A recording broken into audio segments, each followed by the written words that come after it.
नमस्कार दोस्तों, स्वागत है एग्जाम एलिवेट के इस शानदार प्लेटफॉर्म पे। और हम लोग सीरीज के अकॉर्डिंग जो जुलाई जून मंथ से स्टार्ट किया था, बिहार दरोगा को टारगेट करते हुए लास्ट के 6 महीने के करंट अफेयर्स, उसी सीरीज में आज की जो हमारी क्लासेस है, ये क्लास की हमारी सितंबर मंथ की ये करंट अफेयर्स है, जिसमें कि हम बेहतरीन तरीके से शानदार तरीके से समझने का प्रयास करेंगे कि इसमें जो जो इम्पोर्टेंट मेजर जो इवेंट हुआ है, चाहे वो नेशनल हो, चाहे वो इंटरनेशनल हो, चाहे वो बिहार की हो, या चाहे वो साइंस की हो, चाहे एनवायरनमेंट की, या चाहे इकोनॉमिक्स की हो। ठीक है, करंट अफेयर्स की जो क्लासेस है बाइलिंगुअल है, किसी को कोई परेशानी नहीं होगा। और ये यहाँ से जो हर एक साल जो कभी 20 क्वेश्चन, 25 क्वेश्चन, 30 क्वेश्चन जो आ रहे हैं, वो सारा क्वेश्चन आप टेकल कर सके, इसी प्रयास के साथ हम क्लासेस कंटिन्यू कर रहे हैं। तो चलिए, आज का लेक्चर जो है वो स्टार्ट कर रहे हैं। तो हम आज जो बात करने जा रहे हैं वो बात करें सितंबर महीने के जो करंट अफेयर्स जो हमारे सामने में देखने को मिलता है, उसके बारे में। आइए मंथली करंट अफेयर्स को मैं कवर, क्योंकि करंट अफेयर एक साल बहुत सारे क्वेश्चन आते हैं, राइट। तो यहाँ पे हम सबसे पहले बात करते हैं जो बिहार स्पेशल से रिलेटेड, यानी बिहार में जो मेजर मेजर इवेंट हुआ है उसके बारे में थोड़ा बात कर लेते हैं, राइट। तो आप देखते हैं, ठीक है। तो हमें क्या देखने को यहाँ मिलता है दोस्तों, बस 1 मिनट मुझे समय दे दीजिएगा।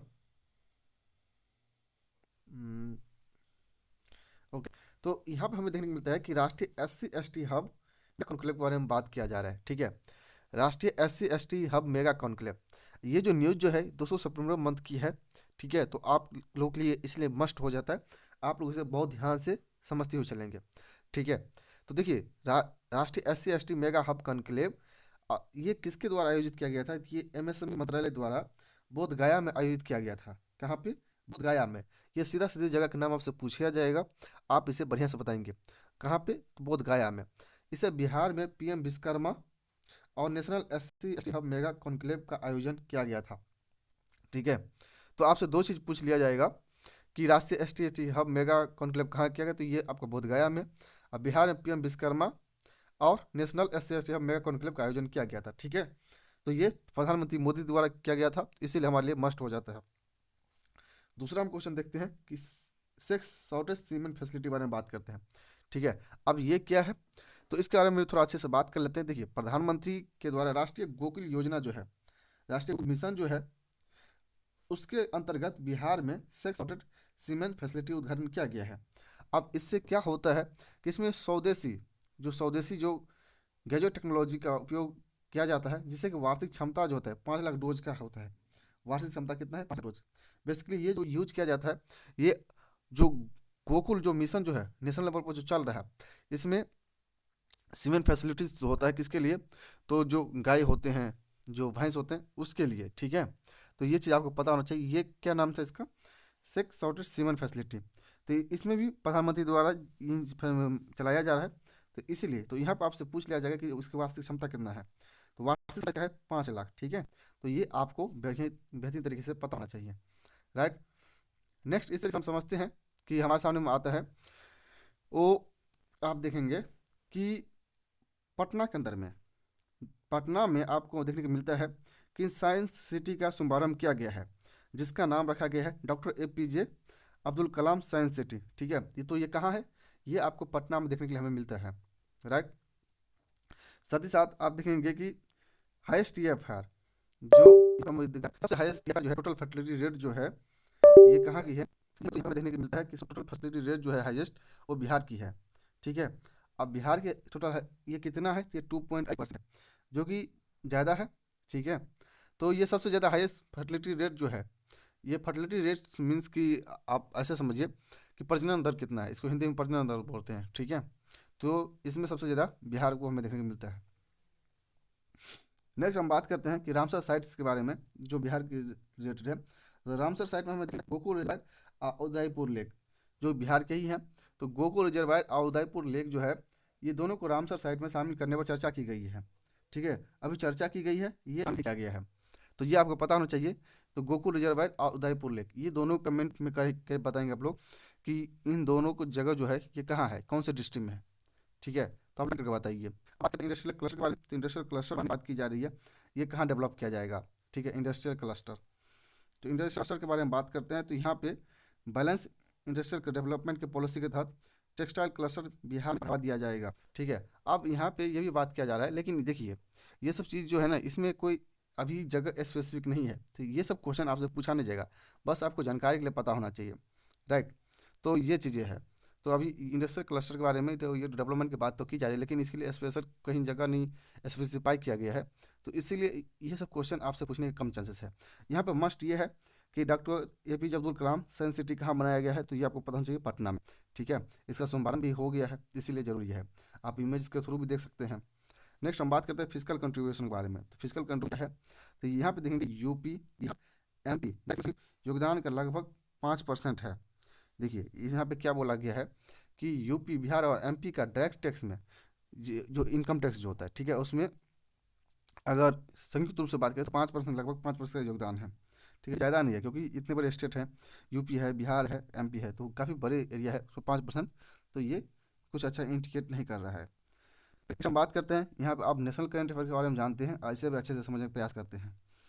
ओके, तो नेशनल करंट अफेयर्स में हमें देखने के लिए क्या मिलता है दोस्तों, कि आप देखेंगे 130 कॉन्स्टिट्यूशनल अमेंडमेंट के बारे में बात, ये बिल था, इसमें ये जो बिल जो था, इसमें अभी प्रोविजंस जो है बहुत कंट्रोवर्शियल है, जिसमें कि ये बोला गया है 5 वर्ष से अधिक सजा वाले अपराध में 30 दिन हिरासत में मंत्री पद से हटाया जाएगा।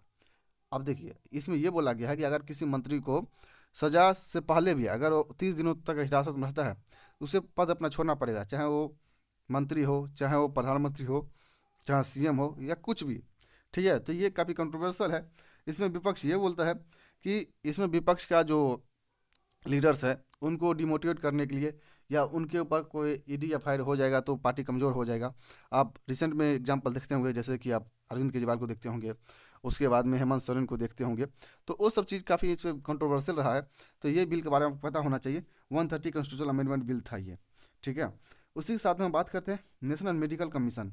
क्या मैं बोल रहा हूँ, नेशनल मेडिकल कमीशन NMC। ठीक है, इसका गठन जो है 25 सितंबर 2020 को किया गया था, तो इससे भी 5 वर्ष हो गया है, तो इसीलिए ये यहाँ से आपसे क्वेश्चन पूछा जा सकता है। ठीक है, और इसको MCA को प्रस्तावित किया जाएगा 5 वर्ष पूर्ण पे। ठीक है, इसको फिर से प्रतिस्थापित करने की बात की गई है। तो ये नेशनल मेडिकल कमीशन आपको पता होना चाहिए, इसका डेवलपमेंट कब हुआ था, कब बनाया गया था, तो ये 25 सितंबर 2020 को। ठीक है, अब नेक्स्ट हम अफेयर्स के बारे में जानें, तो ये है PM मित्रा स्कीम। क्या मैं बोल रहा हूँ, PM मित्रा स्कीम। तो PM मित्रा स्कीम क्या है, तो ये आपको देखने को मिलता है कि मध्य प्रदेश के दो धार जिला जो है, ठीक है, यहाँ पे PM मित्रा पार्क आधार जिला रखी गई है। कौन सा, तो मध्य प्रदेश में धार जिला, वहाँ पे PM मित्रा पार्क आधारशिला रखी गई है। और इसका उद्देश्य क्या होता है, वो 5F में देखेंगे कि farm to fibre, factory to fibre और फॉरन। अब देखिए इसके बारे में तो बात कर लेते हैं।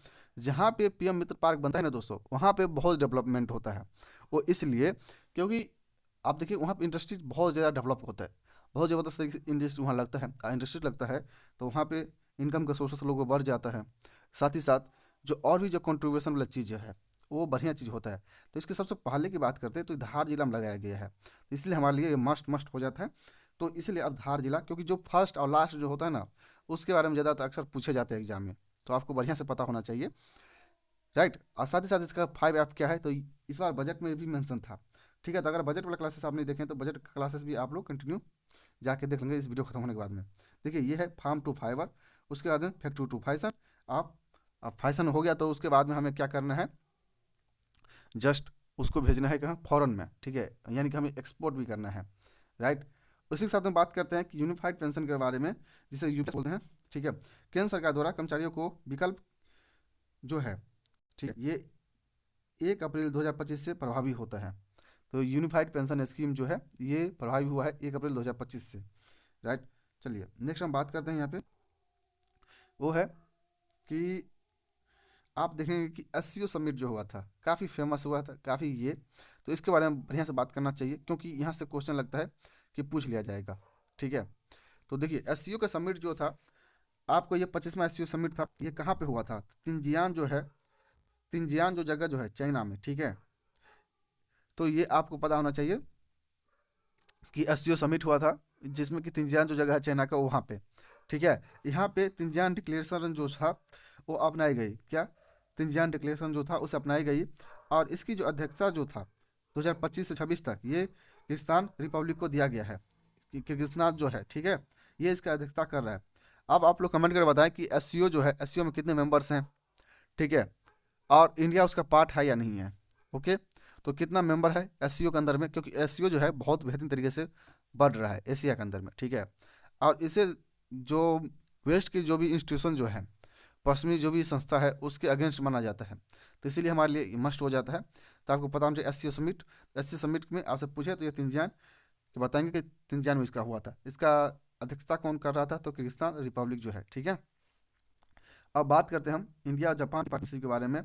तो ये सारे हमारे इंटरनेशनल न्यूज है, इसीलिए तो यहाँ पर देखेंगे इंडिया जापान का ज्वाइंट विजन हमें देखने को मिलेगा कब तक, 2025 से लेकर 2035 तक उस पर हस्ताक्षर किया गया है,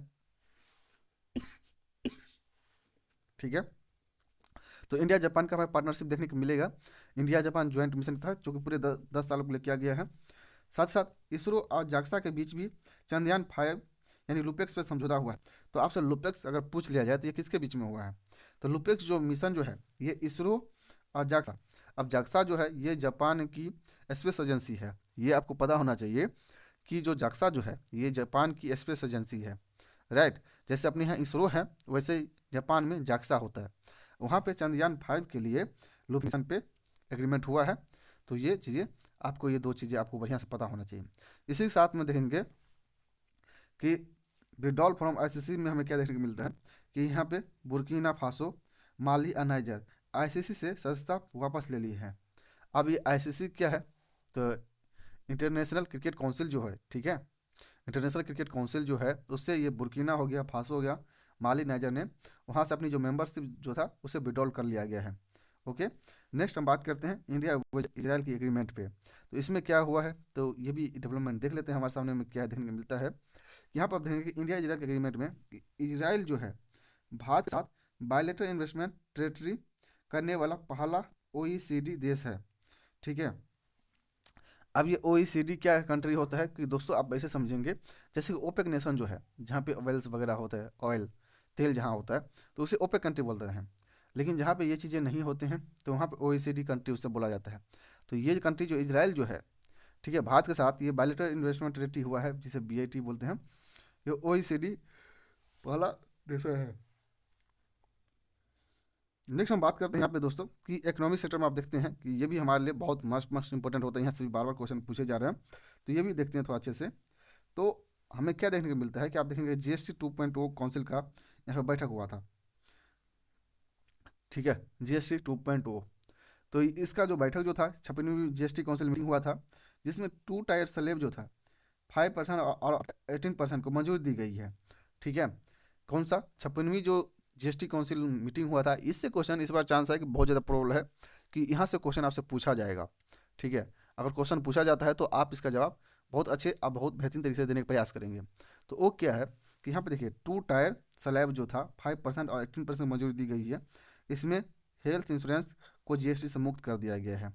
किसको, हेल्थ और इंश्योरेंस को, दोनों को जीएसटी से इसे मुक्त कर दिया गया है। तो इसका बैठक कब हुआ था, तो जीएसटी 56वीं जीएसटी काउंसिल का मीटिंग में ये चीज़ें हुआ था, ठीक है। आपको पता है इसके बारे में, इसमें जब ये जीएसटी काउंसिल हुआ था तो उसी समय में रवि किशन का एक बयान बहुत वायरल है कि रवि किशन ऐसे बोल रहा था, जो सांसद है गोरखपुर का, तो वो ऐसे बता रहा था कि जो जीएसटी काउंसिल में ये जो बैठक में जो फैसला लिया गया, इसके तहत जो सामान 100 का मिल रहा था वो 50 का मिल रहा है, जो सामान अब 30 का मिल रहा था वो 15 का मिल रहा है, इस तरीके से। तो होता ही है ना दोस्तों कि जो एक्टर्स हैं, ठीक है, तो वो हमेशा एक्टिंग किए हैं, तो उनको जो सोशल साइंस है उसको उतनी सोशल सिविक्स भी नहीं होता है, ठीक है।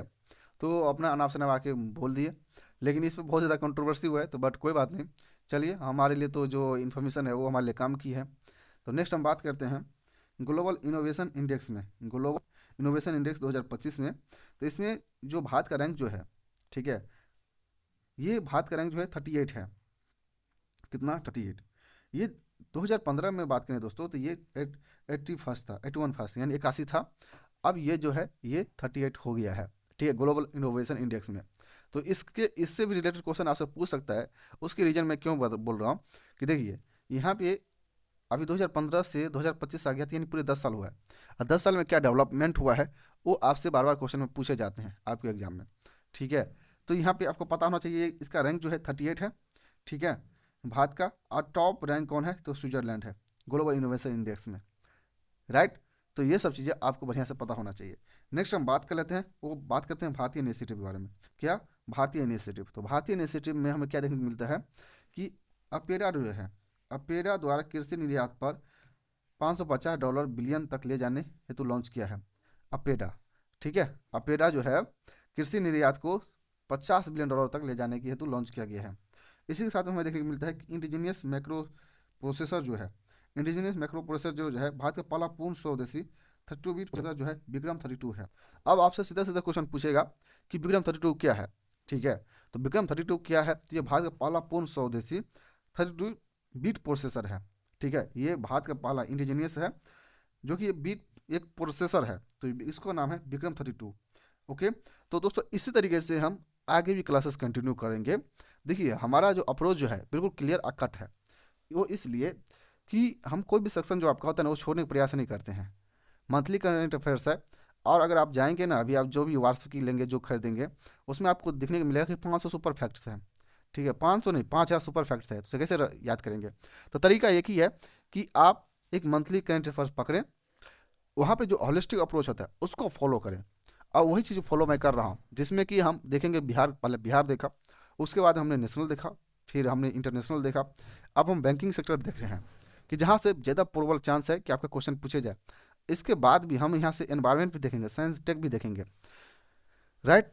कुछ इंडेक्सेस होता है, कुछ थीम होता है, सारा चीज़ आपको देखने की यहाँ पे निचोड़ मिल जाता है, ठीक है। तो इसीलिए डेफिनेटली आप लोग 1 लाख तो कर सकते हैं। साथ ही साथ आप चैनल को सब्सक्राइब भी जरूर कर ले। और आप लोग के लिए सुबह सुबह क्लास लाना बहुत टफ होता है आजकल, अभी इतनी इतनी ठंडी है, इसमें हम डेली सुबह 6:30 बजे क्लास लाना ये बहुत ही अपने आप में टफ वर्क है।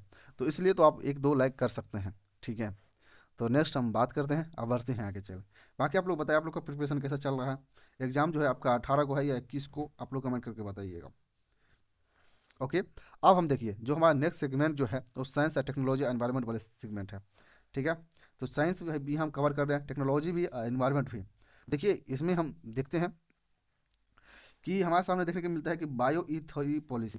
क्या मैंने बोला, बायो ई3 पॉलिसी। इसमें भारत की पहली बायोटेक्नोलॉजी पॉलिसी हमें देखने को मिलता है। ये क्या है, हम्म, देखिए सबसे पहले हमें देखने को मिलता है कि बायो ई3 पॉलिसी क्या है। तो बायो ई3 पॉलिसी जो है भारत की पहली बायोटेक्नोलॉजी पॉलिसी है। अब बायोटेक्नोलॉजी पॉलिसी में इसमें टारगेट किया गया है कि $300 बिलियन हमें बायो इकोनॉमी पहुंचाना है, कब तक, 2030 तक। आपसे सीधा सीधा टारगेट पूछ लेगा, गोल पूछ लिया जाएगा, और आपको ये पता होना चाहिए। देखिए बायो ई थ्री पॉलिसी, ठीक है, बायो ई थ्री पॉलिसी यानी आप तो ऐसे समझ रहे होंगे कि बायो मतलब बायोटेक्नोलॉजी और ई3, ठीक है। तो ये आपसे सीधा इस टाइप का जो टर्म्स जो होता है ये आपके एग्जाम में पूछता है, ठीक है। नहीं तो आपसे गोल पूछ लेगा कि इसका गोल क्या है, उद्देश्य क्या है, क्योंकि पूरे 5 साल का गोल है, ठीक है। तो ये $300 बिलियन का गोल रखा गया भारत सरकार के द्वारा। इसी तरीके से देखते हैं कि नेशनल जियो थर्मल एनर्जी पॉलिसी में, मैंने क्या बोला, नेशनल जियो थर्मल एनर्जी पॉलिसी 2025। इसमें हमें क्या देखने को मिलता है दोस्तों कि MNRE द्वारा जो अधिकृत अधिसूचित जो जियो थर्मल एनर्जी के दोहन हेतु ये बनाया गया है। इस तरह से हम देखते हैं कि BBNJ एग्रीमेंट, ठीक है, BBNJ एग्रीमेंट जो है ये हाई सी टेरिटरी पे हमें देखने को मिलता है। इसमें क्या है कि आप देखेंगे नेशनल जुडिक्शन से बाहर समुद्री जैव विविधता संरक्षण पर केंद्रित होता है ये। अब ये देखिए BBNJ मतलब होता है कि दोस्तों ऐसा आप समझिए कि आप इसके बारे में जो नाम सुने होंगे, हाई सी टेरिटरी। हाई सी टेरिटरी वो है कि जैसे कि आपका एक टेरिटोरियल जो बाउंड्री होता है, ठीक है, उसके बियॉन्ड। तो आप हाई सी टेरिटरी के बारे में देखेंगे कि जैसे कि अगर मैं कुछ एग्जांपल के लिए बताऊं कि देखिए जैसे कि ये देश है, क्या ये देश है, इसके बाद में आप देखेंगे कि इधर कितना दूर तक आपका टेरिटोरियल एक्सटेंशन है, ठीक है। फिर आप उससे उसके बाद कितना करेंगे, फिर कुछ ऐसे बाउंड्री है जहाँ पे कि उसे ग्लोबल इन्वायरमेंट के लिए रखा गया है। तो ये सब चीज़ें हैं, हाई सी अंदर में आता है। अब BBNJ जो एग्रीमेंट जो है ये ये कोई जगह नहीं है, ये जैसे कि मान के लिए ये जो टेरिटरी जो है इसमें किस तरीके से जो वहाँ पे जीव जंतु हैं, वहाँ पे जो फिश होते हैं, क्योंकि समुद्र में तो ज़्यादातर फिश पाए जाते हैं, या और भी बहुत सारे जो जीव जंतु होते हैं उसको कैसे प्रोटेक्ट किया जाए, ठीक है। तो इसीलिए ये हमारे न्यूज में था कि BBNJ एग्रीमेंट जो है ये आपसे सीधा पूछता है कि ये किससे संबंधित है। तो ये आपके जो बायोडाइवर्सिटी जो है उस पर केंद्रित है, और भी समुद्र की, ठीक है, समुद्र की बायोडाइवर्सिटी के ऊपर केंद्रित है ये। Sorry, right. तो चलिए यहाँ पर हम बात करते हैं और भी चीज़ें को देखते हुए। तो देखिए एक जो हमारे सामने में देखने को मिला कि बैरन आइलैंड जो था उसमें इरप्शन देखने को मिला है, ठीक है। बैरन आइलैंड जो है उसमें इरप्शन देखने को मिला, और इसमें जो है ये अंडमान सागर स्थित भारत का एकमात्र सक्रिय ज्वालामुखी है। तो हमारे लिए मस्ट इसलिए हो जाता है क्योंकि यहाँ पे इरप्शन हुआ है बैरन, ठीक है। अब बैरन जो है एक्टिव हमारे लिए ज्वालामुखी के रूप में काम करता है, एक्टिव ज्वालामुखी है। तो आप बताइए कि ये ज़रूरी है या नहीं है, ठीक है। और सबसे मस्ट ये है कि ये लास्ट के 6 महीने करंट अफेयर है, जिसमें कि ये है सितंबर महीने की। तो हमारे लिए बहुत ज़्यादा जरूरी हो जाता है। इसे आप इम्पोर्टेंट करके चलेंगे, ठीक है। ये अभी एक्टिव हुआ है। चलिए नेक्स्ट हम बात करते हैं। यहाँ पे दोस्तों हमारे सामने देखने को मिलते हैं कुछ अवार्ड्स और रिवार्ड्स के बारे में, जो कि हमारे एग्जाम के पॉइंट ऑफ व्यू से बहुत ज़्यादा जरूरी हो जाता है। तो रेमन मैग्से अवार्ड के बारे में बात करते हैं, ठीक है।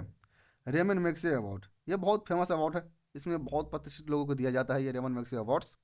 तो इसमें मिला है राजस्थान में एक एनजीओ है जिसका नाम है एजुकेट गर्ल्स, ठीक है। एनजीओ है जिसका नाम है एजुकेट गर्ल्स, उसको सम्मान के रूप में मिला है, ठीक है, रेमन मैग्से अवार्ड 2025 का। तो ये हमारे लिए इस बार मस्ट मस्ट हमें हो जाएगा। इसे आप बहुत बेहतरीन तरीके से याद करने का प्रयास करेंगे और इसे याद कर लेंगे। नेक्स्ट हम बात करते हैं वर्ल्ड बॉक्सिंग चैंपियनशिप 2025 में। इसमें क्या देखने को मिलता है, इसमें जैस्मिन लंबोरिया जो था और मीनाक्षी हुड्डा उसको गोल्ड मेडल मिला है। किसमें, वर्ल्ड बॉक्सिंग चैंपियनशिप 2025 में। देखिए बॉक्सिंग का जो गेम्स होता है ना, ये अपने आप में एक बहुत ही क्रेज वाला गेम है, इसमें कमजोर हम तो चल ही नहीं पाएंगे। लेकिन ये है ना कि इंडिया में इतनी क्रेज इसको देखने को मिलता है, अभी भी जो बहुत सारे लोग हैं डब्ल्यू देखते हैं, लेकिन इतना क्रेज इंडिया में नहीं देखने को मिलता है। लेकिन एग्जाम है, और ये जो एग्जाम है बिहार एसआई का प्रीलिम्स वाला, इसमें फैक्ट बहुत पूछता है, बहुत ज़्यादा फैक्ट्स पूछता है। तो इसीलिए हमारे लिए ज़रूरी हो जाता है। क्लासेस में बाइलिंगुअल रखने का प्रयास क्यों हो, ताकि जो हिंदी मीडियम से हो इंग्लिश मीडियम से हो किसी को परेशानी ना हो, ठीक है। बाकी आप लोग अपना फीडबैक भी दे सकते हैं कि हमारी क्लासेस क्या इसमें और ज़्यादा हिंदी करनी चाहिए या और ज़्यादा इंग्लिश करनी चाहिए, ठीक है। बाकी मैं जो चीज़ बता रहा हूँ, जो समझा रहा हूँ, ये उतना टफ तो है नहीं, मैं सारी चीज़ समझा ही रहा हूँ, ठीक है। अगर आप लोग कान खोल के बैठेंगे या कॉपी पेन लेकर बैठेंगे तो आपको पूरा चीज़ समझ में आएगा, राइट। तो ये चीज़ें हैं, ठीक है। तो चलिए अब हम बात करते हैं, वो है यूएस ओपन 2025। तो इसमें क्या हमें देखने को मिलता है मेंस सिंगल्स में, ठीक है। ये कौन जीता है, तो ये कार्लोस अल्कराज। इसके बारे में आप बहुत बढ़िया से इसे आप याद रखेंगे, ठीक है, क्योंकि इसे बड़ा बारह बारह क्वेश्चन पूछता है, किससे, कार्लोस अल्कराज के बारे में, ठीक है। तो इसीलिए हमारे लिए ये जरूरी हो जाता है, आप इसे अच्छे से पढ़ने का प्रयास करेंगे। ये है यूएस ओपन, ठीक है, नाम आप याद रखेंगे यूएस ओपन में ये किसको, तो कार्लोस अल्कराज जो है मेन सिंगल में विनर बना है। इसी के साथ में देखेंगे कि एशिया कप हॉकी में, एशिया कप हॉकी में देखेंगे कि भारत ने साउथ कोरिया को हरा के खिताब जीता है। एशिया कप हॉकी 2025 का जो गेम हुआ था, अब देखिए ये कप हो रहा है लेकिन इंडिया में उतना पता ही नहीं लोगों को। तो ये किसी को हराया है, तो साउथ कोरिया को हराया है और जीता है भारत ने, ठीक है। तो इस टाइप का क्वेश्चन आपसे पूछ लिया जाता है, हमें लगता है कि यार ये चीज़ कैसे हो गया, मतलब ये चीज़ मैं इतना करंट अफेयर पढ़ा हूँ लेकिन ये चीज़ फिर मुझसे क्वेश्चन बना क्यों नहीं, क्योंकि आपको करंट अफेयर पढ़े हैं लेकिन एक दूसरे को लिंक करते हुए नहीं चल रहे हैं। जस्ट आपने बिहार का पढ़ा तो बिहार ही पढ़ते रह गए, अब नेशनल पढ़ा तो नेशनल ही पढ़ते रह गए, लेकिन जब तक आप उसे लिंक करके नहीं चलेंगे ना तब तक दिक्कत होता रहेगा, ठीक है। तो इस तरीके से आपको ये देखने को मिलता है कि एशिया कप में 2025 में भारत ने किसको हराया है, तो साउथ कोरिया को हराया है, साउथ कोरिया को हरा के खिताब जीता है, ठीक है। नेक्स्ट हम बात करते हैं यहाँ पे कि कुछ हमारे सामने इंपॉर्टेंट डेज और उसके थीम के बारे में बात कर लेते हैं, जिसमें कि हमें देखने को मिलता है कि 29 अगस्त को, ठीक है, यहाँ से क्वेश्चन पूछ लिए जाते हैं। तो आपको पता होना चाहिए कि 29 अगस्त को कौन सा डे था, नेशनल स्पोर्ट डे, क्या, नेशनल स्पोर्ट डे। तो इसका जो थीम जो था वो था एक घटना खेल का मैदान में, एक घटना के मैदान में, ठीक है। ये किसके ओकेजन पर हुआ था, तो इसमें बर्थ एनिवर्सरी जो मेजर ध्यानचंद जी जो था उसके बर्थ एनिवर्सरी पर हमें ये नेशनल स्पोर्ट डे मनाया जाता है, ठीक है। तो ये चीज़ आपको पता होना चाहिए। इसी तरह से सितंबर महीने में हमें देखने को मिलता है कि राष्ट्रीय पोषण माह, राष्ट्रीय पोषण माह में जो फोकस जो था इस बार वो था एनीमिया, एनीमिया प्रिवेंशन, ग्रोथ और मॉनिटरिंग और सप्लीमेंट्री न्यूट्रिशन के ऊपर में, ठीक है। तो आपसे पूछ लिया जाएगा कि राष्ट्रीय पोषण माह का फोकस कहाँ था, अगर उसके थीम पूछ लिया तो यहाँ पे पोषण भी पढ़ाई भी, ठीक है, एक पेड़ माँ के नाम, राइट। तो ये सारे जो फोकस जो था इस बार पोषण माह के नाम, पोषण माह जो था उसमें, तो आप इसका थीम जरूर याद रखेंगे, जैसे कि आप देखेंगे पोषण भी और पढ़ाई भी। तो इस तरीके से छोटे छोटे फैक्ट आपसे पूछ लिए जाते हैं। नेक्स्ट हम देखेंगे कि 8 सितंबर को 8 सितंबर को देखने को मिलता है कि इंटरनेशनल लिटरेसी डे। 8 सितंबर को क्या देखने को मिलता है? इंटरनेशनल लिटरेसी डे, जिसमें अचीवमेंट में देखेंगे कि हिमाचल प्रदेश जो है 99.3% लिटरेसी जो किसके अंदर में उल्लास प्रोग्राम जो उसके अंदर में मिलता है। देखिए, एक इंटरनेशनल लिटरेसी डे के अंदर में ही एक इंडिया सरकार द्वारा एक प्रोग्राम चलाया जा रहा है जिसका नाम है उल्लास प्रोग्राम, और इसके अंदर में जो हिमाचल प्रदेश है और टॉप पे है, जिसमें 99.3% लिटरेसी रेट देखने को मिलता है। ठीक है, और इसी तरह से देखते हैं कि 14 सितंबर को हमें नेशनल हिंदी दिवस मनाए जाते हैं। कब? 14 सितंबर को नेशनल हिंदी दिवस। तो ये चीज़ जो आपके ये जो सितंबर महीने से जो इम्पोर्टेंट जो था, जो थीम था, जो डे था, वो भी चीज़ हम देखने का प्रयास कर रहे हैं। नेक्स्ट हम इसी तरह से देखेंगे कि नेक्स्ट हम इसी तरह से देखते हैं कि promotion of Hindi language of India. ठीक है, क्या देखने को मिलता है? Promotion of Hindi language in India. और उसके बाद देखने को हमें मिलता है कि 15 सितंबर को इंटरनेशनल डे ऑफ डेमोक्रेसी हमें देखने को मिलता है, जिसमें कि हम डेमोक्रेसी प्रमोट करते हैं, उसके वैल्यूज़ को। तो डे जो है जैसे 15 सितंबर हो गया, तो देखिए मोटा मोटी चीज़ ये है ना कि आपको जो इवेंट जो हुआ है किस डे पर, वो आपको मेजर पता होना चाहिए। तो इंटरनेशनल डे ऑफ डेमोक्रेसी देखने को मिलता है। 16 सितंबर को हमें देखने को मिलता है वर्ल्ड ओजोन डे। ठीक है, वर्ल्ड ओजोन डे में हमें क्या दोस्तों हम लोग करते हैं कि यहाँ पर हम अवेयरनेस फैलाते हैं, किसके लेकर के? ओजोन लेयर प्रोटेक्शन को लेकर के, कि आप ऐसे मत चलाइए। उसके बाद में जो कार्बन सब्सटेंस है उससे आप ज़्यादा यूज ना करें, जिससे कि जो हमारा ओजन लेयर है वो हैम्पर होता है। तो ये सारी चीज़ें हम करते हैं कब? ओजन लेयर प्रोटेक्शन डे पर, यानी ओजोन डे पे। नेक्स्ट हम 17 सितंबर को देखते हैं कि पीएम विश्वकर्मा स्कीम। ठीक है, पीएम विश्वकर्मा स्कीम के बारे में से हम अपनाते हैं एनिवर्सरी ग्रुप में। इसमें मेगा कॉन्क्लेव जो है बोध गया में किया गया था, बिहार में इस बार। ठीक है, पीएम विश्वकर्मा स्कीम, इसके बारे में हमने पहले भी बात किया हूँ। तो अब पीएम विश्वकर्मा स्कीम इसलिए एनिवर्सरी के रूप में कैसे मनाया जाता है कि आपको पता होना चाहिए कि जो हमारे प्रधानमंत्री मोदी जी हैं उनका भी बर्थ एनिवर्सरी जो है 17 सितंबर को ही है। तो उसी समय में पीएम विश्वकर्मा स्कीम लॉन्च किया गया था, और इस बार जो उसका कॉन्क्लेव जो था ये बोध गया बिहार में हुआ था। राइट, तो इसलिए हमारे लिए ज़्यादा इंपॉर्टेंट हो जाता है। नेक्स्ट हम देखते हैं 20 सितंबर को 21 सितंबर को इंटरनेशनल डे ऑफ पीस मनाया जाता है। ये डेडिकेट किसके डेडिकेट करता है? ये ग्लोबल पीस और नॉन वायलेंस को ये डेडिकेट करता है। राइट, तो ये है आपके कुछ जो इंपॉर्टेंट डे और थीम जो था वो आपको इस तरह से देखने के लिए हमें मिल जाते हैं। चलिए, और भी कुछ चीज़ें हैं तो वो भी देख लेते हैं, जैसे कि 23 सितंबर को हमें मिलता है नेशनल आयुर्वेद डे। ठीक है, 23 सितंबर को इसमें लॉन्च जो था, इसमें जो लॉन्च किया गया है वो धर्म पोर्टल लॉन्च किया गया है मिनिस्ट्री ऑफ आयुष के द्वारा। ठीक है, जो धर्म जो पोर्टल जो है ये किसके द्वारा लॉन्च किया गया था? मिनिस्ट्री ऑफ आयुष के द्वारा ये लॉन्च किया गया है नेशनल आयुर्वेद डे के दिन। इस तरह से 27 सितंबर को वर्ल्ड टूरिज्म डे हमें देखने को मिलता है। इसमें जो हाईलाइट करता है वो करता है इकोनॉमिक सोशल इम्पोर्टेंट को हाईलाइट करता है टूरिज्म को लेकर के। उसी के साथ में हमें देखने को मिलता है 29 सितंबर World Heart Day. World Heart Day, इसमें अवेयरनेस जो है ये कार्डियोवास्कुलर डिजीज़ के बारे में हमें यहाँ पे अवेयरनेस हमें देखने को मिलता है। तो दोस्तों इस तरीके से आप देखेंगे कि जितने भी आपको इंपॉर्टेंट डे और थीम जो था सितंबर महीने की वो सारे यहाँ से समाप्त होता है। नेक्स्ट हम और चीज़ देख लेते हैं कि वो है हमने यहाँ पे सोचा कि आप क्विक रिवीजन भी आपको करवा लूँ, कि अभी तक हमने जो चीज़ पढ़ा था वो सारी चीज़ को अब एक सिंगल टॉपिक में और सिंगल क्विक रिवीजन के तौर पर लिखने जा रहे हैं। ठीक है, देखिए यहाँ पे इतनी सारी चीज़ें हम आपको अभी पढ़ाया हूँ। अब हम देखते हैं यहाँ पे जो है क्विक रिवीजन वन लाइनर के रूप में। ठीक है, तो इसमें आपको देखने को मिलता है कि फर्स्ट बायो रिफाइनरी कहाँ देखने को मिलता है? फर्स्ट बायो रिफाइनरी, तो वो आपको बाम्बू बेस्ड बायो रिफाइनरी ये जो है असम में देखने को मिलता है। ठीक है, फर्स्ट बायो बेस्ड रिफाइनरी। इस तरह समुद्र प्रदक्षिणा जो है ये कहाँ मिलता है? समुद्र प्रदक्षिणा, तो ये हमें मिलता है वर्ल्ड फर्स्ट वुमेन जो है ट्री सर्विस में हमें देखने को मिलता है, जो कि बुयाग बाय एनएसबी त्रिवेणी में हमें देखने को मिल जाता है समुद्र प्रदक्षिणा। इस तरह zero M M R Puducherry first क्या यूटी में जीरो मेटेरियल मोर्टालिटी रेट में। देखिए, एक जो हमने बताया था वो बताया था आपको fertility rate. Fertility rate means कि हम जितना प्रजनन करते हैं, जितना यहाँ पे एक आदमी लगभग और एवरेज जितना उनका बच्चे पैदा करते हैं वो बोलते हैं उससे फर्टिलिटी रेट। लेकिन ये जो है ये है मेटरनल मोर्टालिटी रेट। तो मेटरनल मोर्टालिटी रेट में यानी कि जो बच्चे जन्म लेते हैं, ठीक है, कितना बच्चे 1000 पे यहाँ सर्वाइव करते हैं, तो ये चीज़ को उससे बोला बोला जाता है आपको एमएमआर, यानी कि मेटरनल मोर्टालिटी रेट। ठीक है, तो इसमें जो पुडुचेरी जो है ये टॉप क्या है, वहाँ पे 0 देखने को हमें मिलता है। नेक्स्ट हम बात करते हैं नमो भारत ट्रेन। नमो भारत ट्रेन में ये इंडिया का फास्टेस्ट ट्रेन है जो कि 160 किलोमीटर आवर्स इसका रनिंग टाइम है, और उसके बाद में दिल्ली से मेरठ ये चलता है। कौन सा? नमो भारत ट्रेन। इसी तरीके से एयर मिनिस्टर जो है अल्बानिया में हमें देखने को, ये पहला कंट्री जो है ये अपॉइंट करता है एयर मिनिस्टर दायला को, जो कि फाइट करेगा किसके विरुद्ध? करप्शन के विरुद्ध। तो ये आपको पता होना चाहिए कि एयर मिनिस्टर क्या है। एयर मिनिस्टर जो है एक एयर है, ये पहला कंट्री कौन है जिसे अपॉइंट करता है दायला को, ठीक है। ये करप्शन वगैरह से फाइट करेगा, और जो उनकी जो, क्योंकि एयर है तो एयर के पास तो काफ़ी सारा इन्फॉर्मेशन होता है, ठीक है। तो इस तरीके से हमें देखने को मिलता है, राइट। तो यहाँ से दोस्तों इस तरीके से हमने आज का जो बढ़िया तरह से समझ